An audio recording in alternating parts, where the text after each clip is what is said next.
This channel does not promote any violent, harmful, or illegal activities. All content provided by this channel is meant for an educational purpose only. এই মুহূর্তে Sagar Dutta medical কলেজের দিকে নজর রাখতেই হচ্ছে, কারণ সেখানে প্রদেশ কংগ্রেস সভাপতি শুভঙ্কর সরকার, আপনাদেরকে জানিয়ে রাখি, শুভঙ্কর সরকার তিনি পৌঁছে গিয়েছেন সাগর দত্ত মেডিকেল কলেজে এবং তাকে দেখে গো ব্যাক স্লোগান আন্দোলনকারীদের। এই মুহূর্তে ছবি দেখাচ্ছি আপনাদের, সুপ্রিয় গুহ আমাদের প্রতিনিধি আমাদের সঙ্গে রয়েছেন। সুপ্রিয়, শুভঙ্কর সরকারকে দেখে গো ব্যাক স্লোগান দেওয়া হলো কেন? জুনিয়র চিকিৎসকরা কি বলছেন?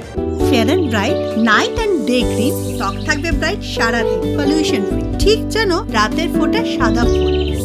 সারাদিন হ্যাপি ব্রাইট স্কিন।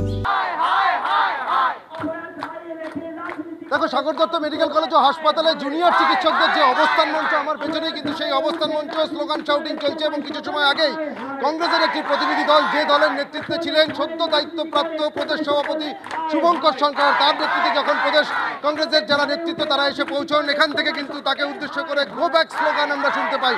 এবং আন্দোলনরত জুনিয়র চিকিৎসকদের যেটা স্পষ্ট বক্তব্য, তাদের এই আন্দোলনের সঙ্গে তারা কোনো রকম রাজনীতির রং মেশাতে চান না, তারা তাদের মতন করে এই আন্দোলন চালিয়ে নিয়ে যাচ্ছেন।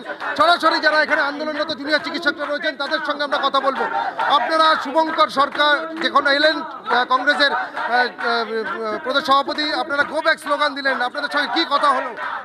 দেখুন, আমাদের এই আন্দোলন অরাজনৈতিক ছিল, আছে এবং থাকবে।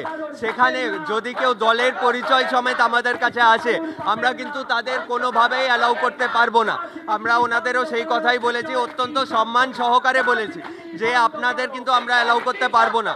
ওনারা যখন বললেন যে এতদিনের মাথায় ওনারা সাধারণ জনতা হিসেবে সমর্থন জানাতে এসছে, আমরা দূর থেকে ওনাদের সমর্থনকে আহ্বান করে দূর থেকেই ওনাদের বলেছি যে আমরা মঞ্চতে অ্যালাউ করতে পারবো না।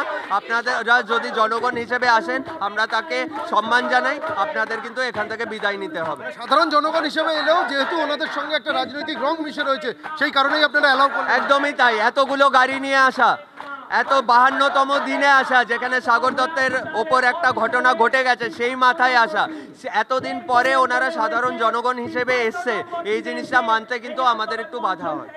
একেবারে গো ব্যাক স্লোগান এবং তার পাশাপাশি কোনো রকম রাজনীতির রং যে এই আন্দোলনরত জুনিয়র চিকিৎসকরা চান না, সেটাই কিন্তু স্পষ্টভাবে আবারও তারা বুঝিয়ে দিলেন। আমার ক্যামেরা পার্সন অমিত আমার সঙ্গে রয়েছে, অমিতকে বলবো আর একটু এগিয়ে আসার জন্য। আমরা দেখতে পাচ্ছি শুভঙ্কর সরকার সদ্য দায়িত্বপ্রাপ্ত প্রদেশ সভাপতি, তিনি যখন আসেন তাকে উদ্দেশ্য করে গো ব্যাক স্লোগান। একদম তাই সুপ্রিয়, বোঝাই যাচ্ছে তুমি আন্দোলনকারীদের সঙ্গে কথা বললে এবং তারা স্পষ্টতই জানালেন যে তারা কোনো রকম রাজনীতির রংকে সমর্থন জানাতে চাইছেন না এবং তারা চাইছেন না কোনো রাজনীতির রং নিয়ে কেউ তাদের পাশে এসে দাঁড়াতে, এবং সেই জন্যই তারা তাকে গো ব্যাক স্লোগান দিয়েছিল। অবশ্যই আমাদের এই পরিস্থিতির দিকে নজর থাকবে। আপনাদের ধন্যবাদ।